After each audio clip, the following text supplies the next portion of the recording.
The Chargers added 2 more players to the COVID-19 reserve list on Tuesday, bringing their total to 9. Is it time to start being worried about this upcoming game against the Texans?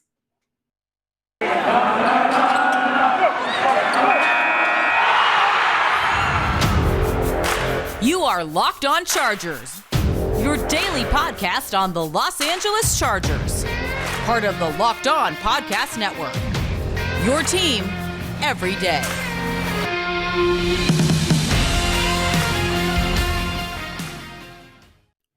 What is up, and welcome into the Locked On Chargers podcast. I'm your host, Daniel Wade, joined as always by my co-host, David Drogemeyer, and we've been covering the Chargers for over 5 seasons. We started with our own Facebook Live show, Chargers Domination Live, and now this is our 4th season as the host of the Locked On Chargers podcast, bringing you your team every day. Thank you guys to everyone who checked out yesterday's episode with special guest Taylor Brashadi. We really enjoyed having her on, and we enjoyed your guys' comments and how much you guys seem to enjoy it, so thank you. To make sure you don't miss a show like that, make sure to go subscribe to the new Locked On Chargers YouTube channel and also follow the show for free on all platforms and wherever you get your podcast from, and rate and review if you like the show as well. But we have a lot to get into today, David, because now Chase Daniel and Joe Gaziano, or Joe Graziano, depending if you're asking Brandon Staley or not, have been placed on the COVID-19 list, bringing the total to 9 players for the Chargers on the COVID list heading into this game against the Texans. But we also have some other things to get into as well. So coming up in the second segment, we'll get into some Pro Bowl voting because a couple of Chargers lead the way, including Justin Herbert and the fan voting so far.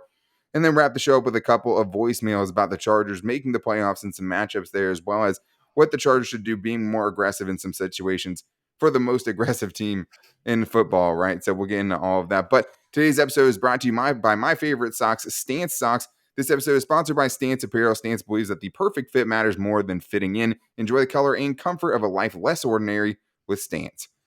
All right, David, so 2 more names added to the COVID-19 list, and I think in a vacuum, it's not the end of the world when you see Chase Daniel, obviously, and Joe Gaziano, who's been a key role player along that defensive line for sure. I don't want to, minimize what he's been able to do because I think he's been impressive for the role he's kind of been thrust into, but I think the really scary thing about that is just now it's 9, right? And you're seeing back-to-back days where you're seeing guys added to the list.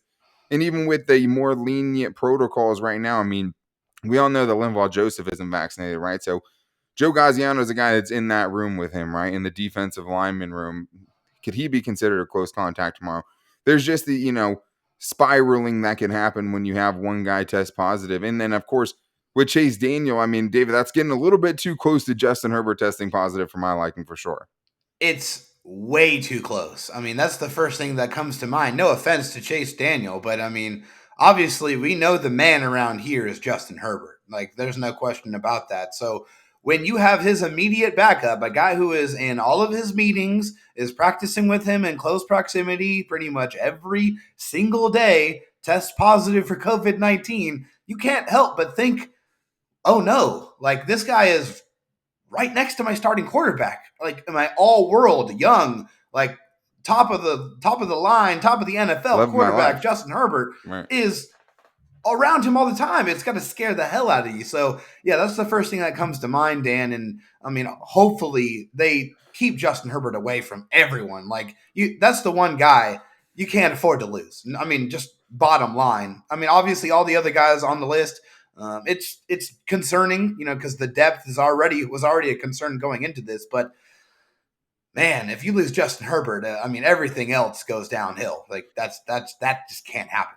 Well, your point is well taken, just because I think Justin Herbert is the one singular player, especially for this game against the Houston Texans, that you're going to and might have to watch Easton Stick, that you feel like if he can't go, the Chargers could absolutely lose that game, right? I mean, I think every other player on the Chargers, if they're out for this game individually, right? Obviously, when it's 9, now it's like you're talking about a ton of players, which all make a little bit of a difference, right? And that adds up, and we'll see who can come off with the new rules.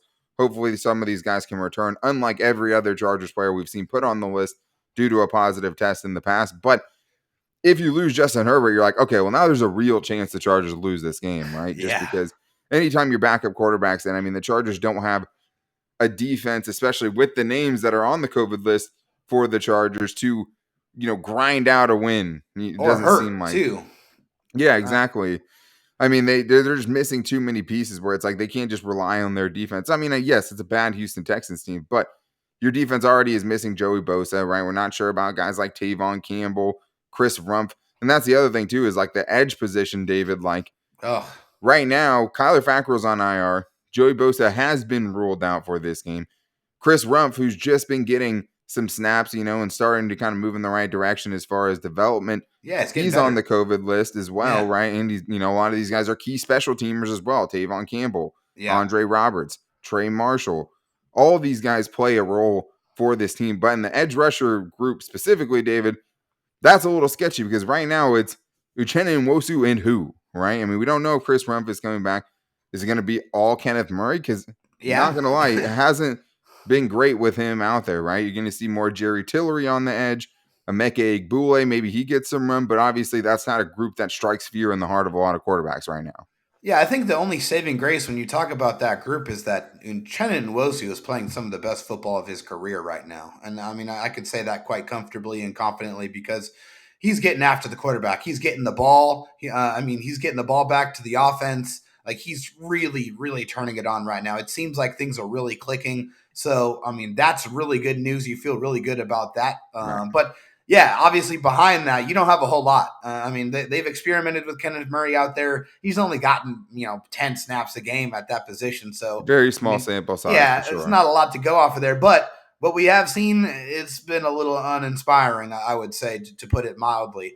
He hasn't really created any kind of chaos as a pass rusher as of yet. Obviously, he's still new to the position, and that could change, obviously, with coaching and with time. But I mean, as you look at that position, and also I'd like to point out the safety position as well, with Derwin James being out with an injury right now, and Trey Marshall, a backup safety, also on the COVID list. Like that position, those two positions to me right now, I mean, they're very concerning.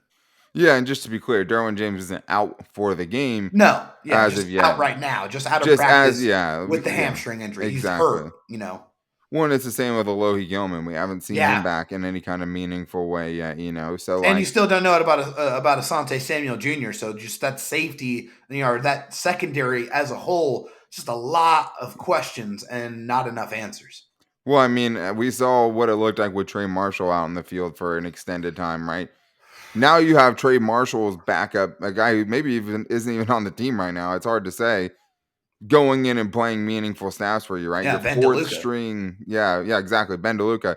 Your fourth string safety, a guy who's really never played at the NFL level, so coming out of a Division II or FCS program, I should say. So, it's pretty dire in some areas, depending just on what happens, because I think the hardest thing right now is just the unknown. So, yeah, even though you just see, Chase Daniel, Joe Gaziano, it's like, okay, well, now it's adding up, though. It's 9. I mean, we've seen teams get to 30 players on the COVID list, and it's hard to say, the NFL is going to just postpone games. I mean, there's no real consistency there to feel good about if the Chargers do get decimated even more than they already are, what would happen, right? But I think right now, everyone just has to kind of knock on wood and pray that the names just don't keep coming up throughout the list, because obviously this newest variant, whatever it is that's going through the NFL right now, seems to be super easily spread, and it's been taking out numbers in mass quantities. So that's going to be something we're going to have to monitor, unfortunately, all week, instead of just worrying about what the matchups are, how the Chargers avoid a letdown game coming up against a bad Texans team. Because the more these players come out, the more this game starts looking like, an easy game for the Chargers, or a game that they are 100% going to win. But there is some good news, right, David? And that's Rashawn Slater did come back from the COVID list, and he and Justin Herbert are leading the way as far as the fan voting for the Pro Bowl. Both guys could be going to their first Pro Bowl, which is exciting.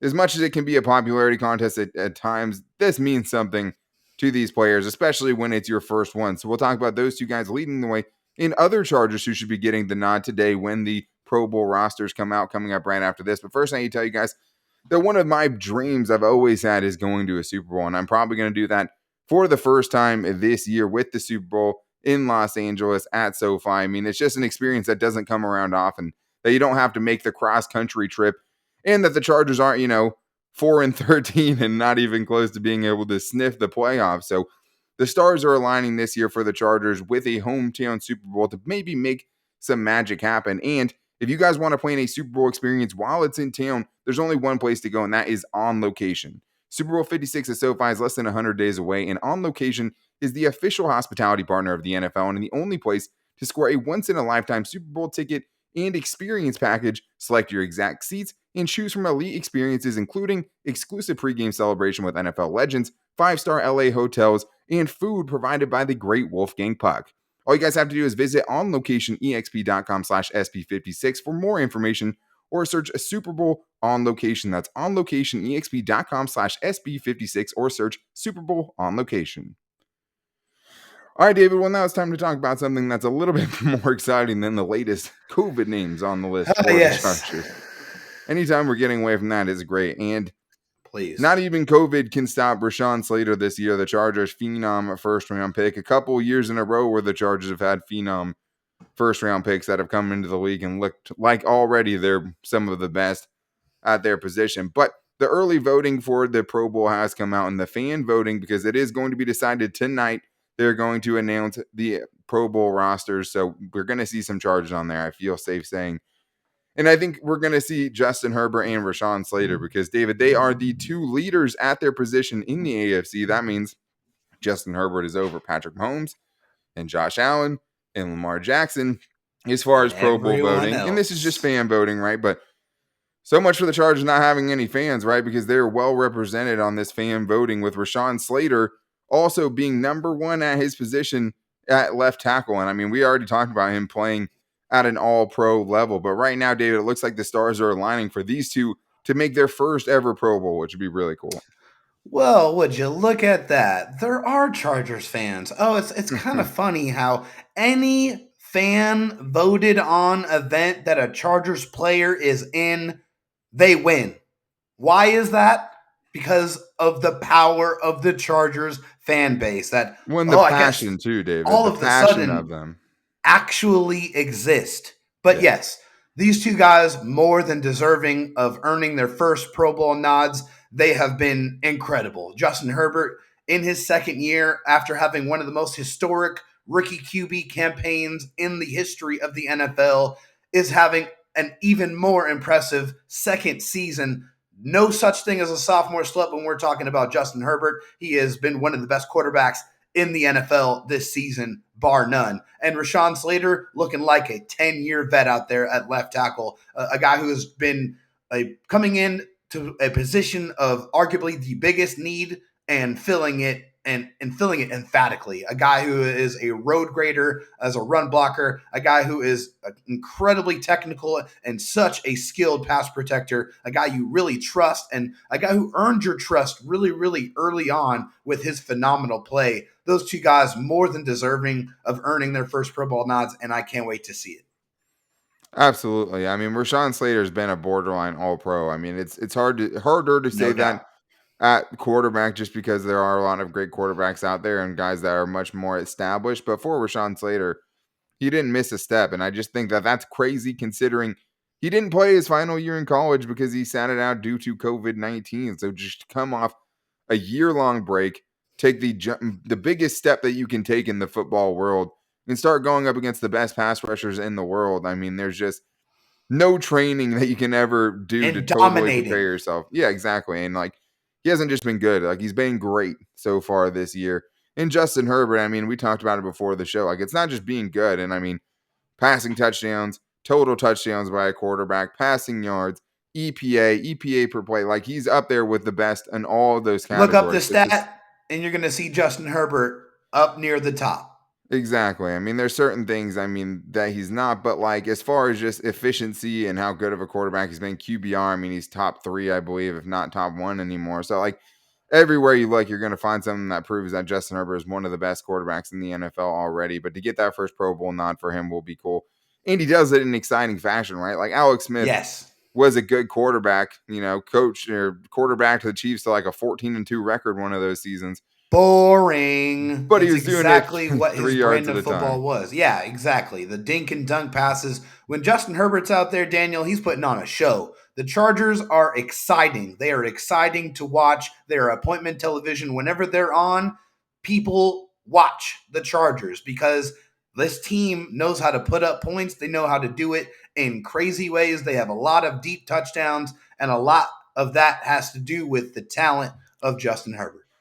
And there's a couple other guys I think that will be joining them if things, go the way that they should. Guys who absolutely Yeah. deserve nominations on, in this conference. And I think I'd start just with Corey Linsley because that dude has just been Oh, yeah. everything, that he was advertised to be. Hell, I'm sure has helped Justin Herbert so much as far as making those checks and things at the line of scrimmage. And is part of the reason we're, a little bit more worried about this week because he's on the COVID list and we know how important he has been. But he's been borderline, the best center in football this season. And he just absolutely deserves to be there. Plus being the Walter Payton Man of the Year nominee for the Chargers.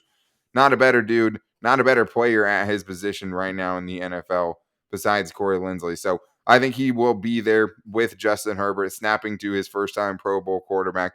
And I think the other player that has to be in for me, David, it has to be Austin Ekeler, just because Oh, this yeah. dude has been getting robbed for a long time. And just for me, like when you look at the stats for him, before you could say, oh, well, he doesn't have the rushing yards, he doesn't have the touchdowns, blah, blah, blah, But now he's putting together a much more complete running back season, even though everything, being a running back is an all-encompassing thing. It's not He's just not just a pass-catching running back anymore, Daniel. He's the no. all-around back. He's the guy who's getting it done in every situation that you ask him to do. Rushing, getting those touchdowns, in pass protection, getting those extra yards, and obviously being an absolute demon as a pass catcher. He is no longer the pass-catching running back. He is the all-around back. Austin Ekeler is getting his respect.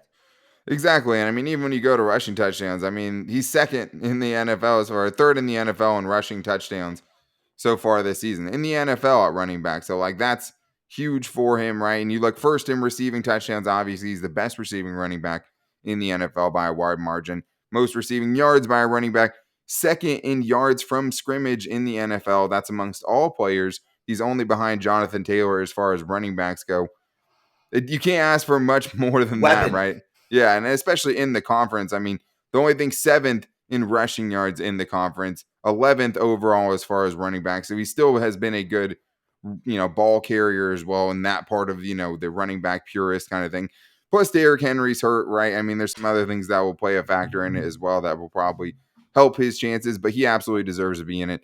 I also think there's some other players, David, who, might not pop up in the average NFL fans kind of view of who should be a Pro Bowler, but on the Chargers, they should absolutely get in. Yeah, definitely. I mean, one guy comes to mind for me, a guy who's really coming into his own here in his fourth year in the league in a contract year, and that's linebacker Kaiser White. I mean, Kaiser White has been getting it done all over the football field. I mean, he has been hitting the holes. He has been covering people. He's been nasty, and the stats back it up. I mean, if you look at Denzel Perriman, who's the leading vote getter at inside linebacker so far, with the AFC voting, 134 tackles, 80.7% completion allowed, 54 run stops, 5 TDs allowed. Kaiser White, 117 tackles, 2 forced fumbles, 44 stops, 2 interceptions, and only 2 touchdowns allowed. So he's up there, right up there with the best linebacker in the NFL or best in the AFC so far for Pro Bowls, and he definitely deserves some recognition, and hopefully he gets that in year 4. Yeah, and obviously tackles are the ones that jump off the page for a linebacker, obviously. But, I mean, there's also the forced fumbles. There's the interceptions. There's the run stops. And that's the thing is I think Denzel Perriman's had a good year, right? I mean, I Yeah. think the Chargers have missed Denzel Perriman in some ways. But Kazir White is more deserving this season than Denzel Perriman. And, I mean, maybe they both will get in. There's options, obviously. You're only seeing the number one guy. You don't see who's coming in second place in these fan votes. And the fan votes are only a third of what the actual voting is. The other Right. 2/3 are coaches and players. So they will still have the chance to get the respect they deserve from around the league. And I think that they will. So like Justin Herbert, Rashawn Slater, obviously we think they will be in, but there's Yeah. obviously more voting that has to happen. And I'm sure if the fans are appreciating it, the coaches and players will as well. But other guys that, should make it, in my opinion, Derwin James. Derwin James, for sure. Returned to the NFL after pretty much a 2-year laid off for most of 2 years. Comes back and he's already one of the best safeties in the NFL. Comeback player of the it's year, like, anyone? yeah, I mean, if there wasn't like the Dak Prescotts and some, quarterbacks that were up for it, I mean, I think he'd pretty much lock it up, especially if he can get back healthy and Yeah. not miss too much time with that hamstring. And the other one is Keenan Allen. I mean, who just continues, especially in the AFC, to be one of the most dominant wide receivers. So Mr. in the Consistent. AFC, he's second in receptions with 92. He's fourth in yards with 1,007 receiving yards. He's second in the AFC in first downs. Those are all very important things, right? I mean, that's if you're taking 3 or 4 wide receivers, it's hard to argue that he wouldn't be in there. Obviously, touchdowns in the AFC, he's tied for 8th. So I mean, that's the only thing. But like if he gets to 7, he would jump up like a few spots just with that. There's a big cluster, right? But he absolutely deserves it, in my opinion, to get in. So Keenan Allen, Derwin James are 2 other guys that I think would be very deserving Pro Bowl recipients. And I mean, I think if you're watching every game, Joey Bosa would be there too. But like he's competing with TJ Watt and Myles Garrett. So yeah. I mean, he is. But I mean, honestly, if you look at the stats, I mean, obviously the 17 sacks for Myles Garrett sticks out to you, obviously. I mean, that's a huge number. But 68 pressures for him, 62 pressures for Joey, 29 tackles for him, 34 tackles for Joey, 28 of those being stops, 27 stops for Joey Bosa. Myles Garrett has 1 forced fumble. Joey Bosa has 6 forced fumbles or 6 strip sacks and 9 sacks on the season. So, I mean, yeah, the sacks discrepancy is obviously noticeable, but when you look at all the other numbers, Joey Bosa's right up there with Mr. Myles Garrett. Yeah, and I mean, but like I said, like I mean, you're talking about TJ Watt, Myles Garrett, like those dudes. Those guys are animals. Yeah. Well, I think both of them have set their franchise records this season for sacks in a season. And when you're talking about something like a Pro Bowl, the sacks are the sexy stat. But Joey Bosa, as good as he's ever been, 100% living up to that contract. But we did want to get into some voicemails because we haven't gotten any in a while. We want you guys to keep them short to get them on the show so we can get into this more often. But we did have a couple we wanted to get into, including, can Brandon Staley be more aggressive than he has been? And also, what playoff matchups would be good for the Chargers, or how tough they would be of and out in the playoffs if they can get there. So we're going to get into that coming up right after this. But first, I need to tell you guys about my favorite protein bar on the planet. And of course, I'm talking about Built Bars. I love seeing in the YouTube comments the other day, someone's like, F it, I'm buying some Built Bars. Well, I mean, it's kind of an indictment on me because it took me a long time to sell it to you, because Built Bars are easily my favorite protein bar because you get the best of both worlds, right? I mean, you're getting a bar that's low in calorie, low in sugar,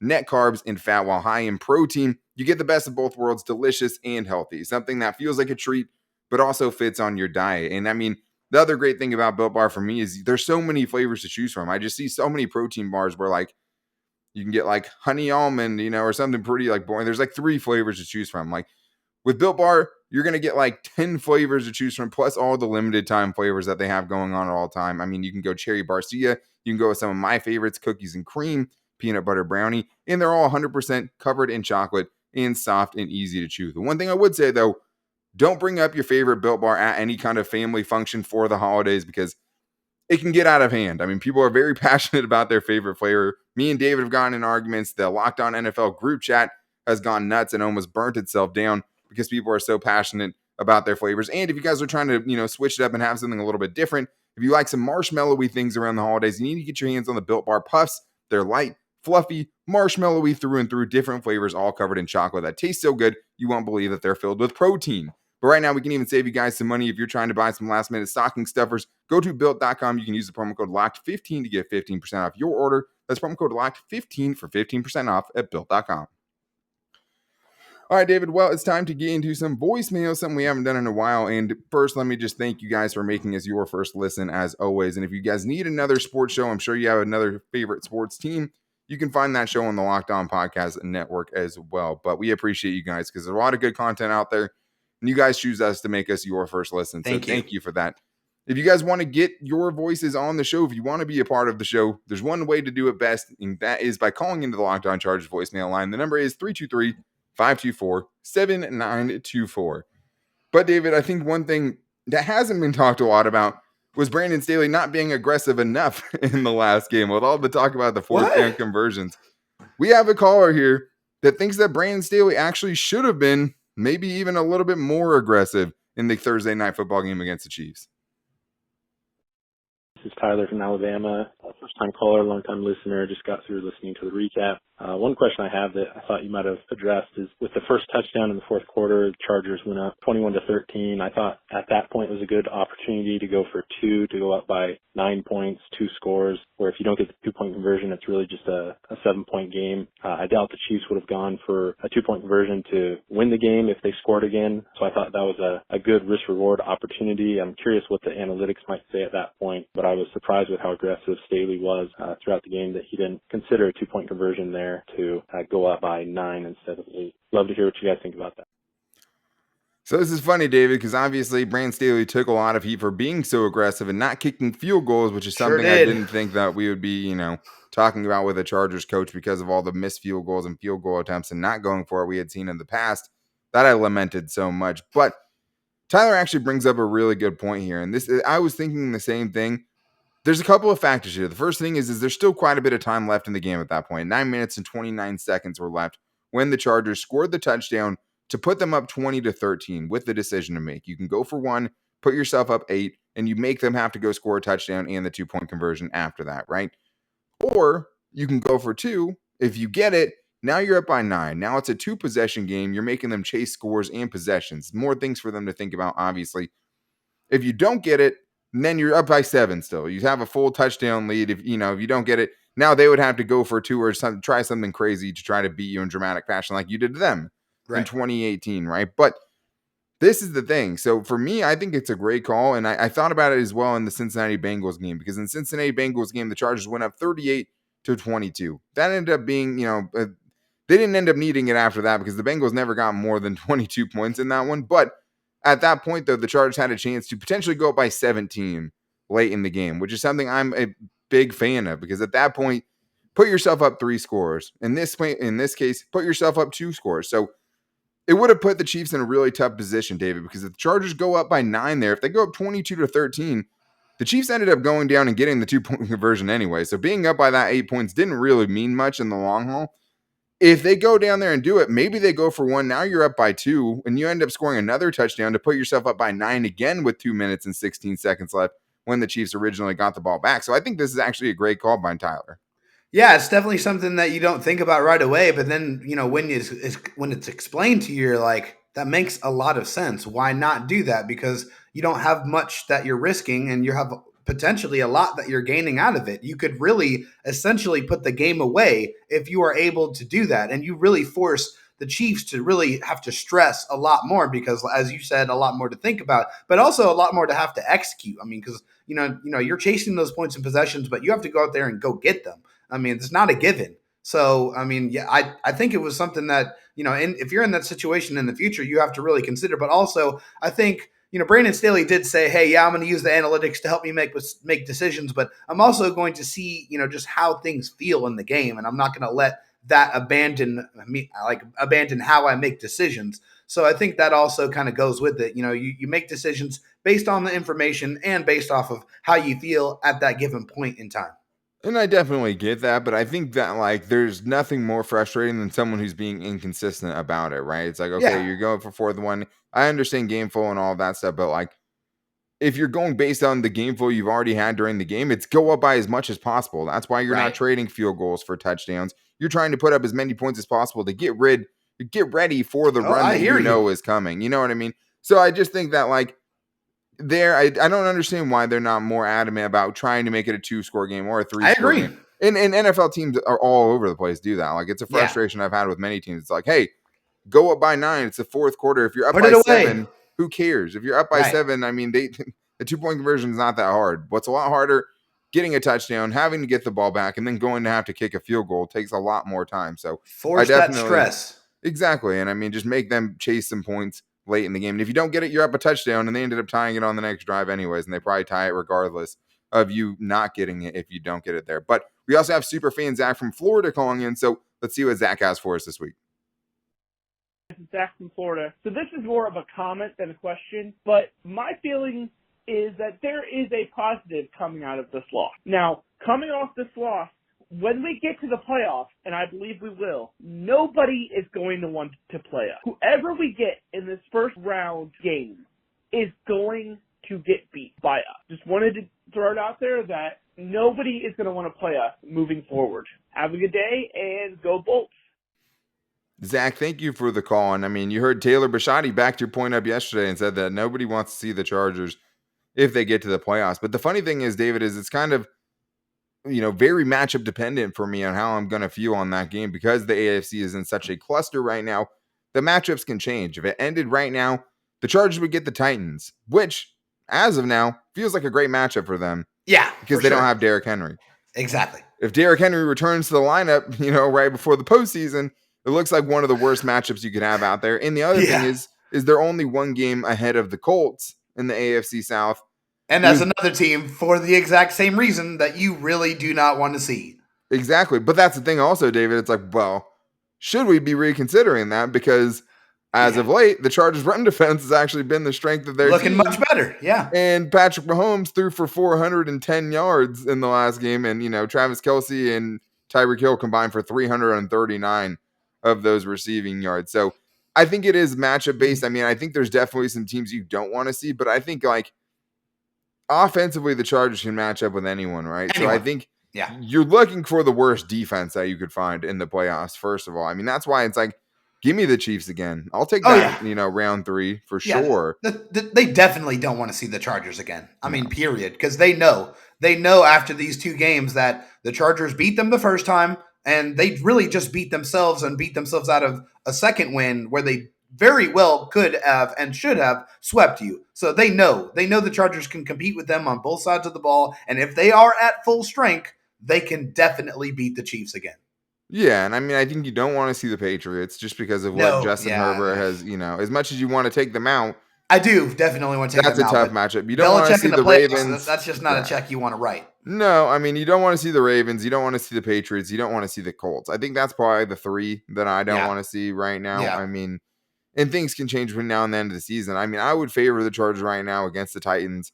Mm-hmm. I would think they would have a really good shot of taking down the Bills just in their current state right now. I would agree. I mean, with them coming back to earth in a big way. I think they would have a great chance in it. I think they have a great chance against the Chiefs. So I do think they're a dangerous team that nobody wants to play, but I think whether or not they get the win is going to be dependent on who they draw. Yeah, for sure. I mean, it's very matchup dependent. I mean, like I said, the Colts right now with Jonathan Taylor, the way he's running the football, like that dude he's scary. I mean, that guy is unreal. He's what Melvin Gordon was supposed to be coming out of Wisconsin. Exactly. I mean, the dude is the real deal for sure. So, I mean, that's a scary team, obviously a well-coached team as well. But, yeah, I mean, those other teams, I feel like the Chargers can definitely score with anybody. And on defense, if you have all your key pieces back and you got Asante back feeling good and strong and you got Derwin back there feeling strong and Joey Bosa back and all your key pieces, I think defensively, if you're right, you can really defend against anybody as well. So the Chargers are a very, very dangerous team going into the playoffs if they get there. Yeah, if they get there healthy too, because I mean, one thing that you don't normally see in the middle of an NFL season is a team getting healthier, right? I mean, you can definitely get some key players back, but there's a lot of attrition that can take place in the next 3 games that the Chargers have just to make it into the playoffs. So the state of the Chargers is going to have a big, part to do with that as well. And especially with the COVID cases, can you imagine if we were seeing these numbers pop up in the playoffs? There's so much that's up in the air and that could change so drastically. It's already forced a lot of ugly football. And I mean, the potential for that to happen again is obviously out there. Yeah, it almost made the Raiders lose to the Browns' 3rd string quarterback after, Baker Mayfield and Case Keenum couldn't go. But that is going to wrap things up for today's show. Thank you, everyone who called into the Locked On Chargers voicemail line. Again, the number for that is 323-524-7924. And we try to get every Chargers voicemail played on the show, but they're making us do the very short one. So try to keep it quick and we'll get it on the show for you guys. But thank you guys for joining us and making us your first listen. To make sure that you never miss a show, make sure to go check out the new Locked On Chargers YouTube channel and subscribe there. And also follow the show free on all platforms, wherever you get your podcast from. We have a lot of old reviews before we were the host of the Locked On Chargers podcast. So if you have a place that you can leave a review and you like the show, please leave us a review so we can get that number up and so we don't get fired. But also, if you guys want to catch the show, we post the show to all of our social media every day. So you can find the show on our Twitter at LockedOnLAC, and you can find me on Twitter at DanTalkSports and David Drogemeyer on Twitter at DroTalkSD. We also appreciate everyone who follows our at Locked On Chargers Instagram page and likes our Locked On Chargers Facebook page. But Make sure you guys are back with us tomorrow because it's crossover Thursday, and pretty sure we're going to have one this week. After missing the crossover last week, should be able to get back on track this week with Cody Davis and the Locked On Texans podcast. So make sure you guys don't miss that by following on all of those places. And we'll be here with you guys for that tomorrow. So make sure you guys make time to listen to the crossover episode tomorrow. It's one of my favorite episodes of the week. Always getting some enemy intel and seeing what the state of the Texans is right now, coming off of a win against a lowly Jaguars team. But until then, guys, take it easy and go Bolts.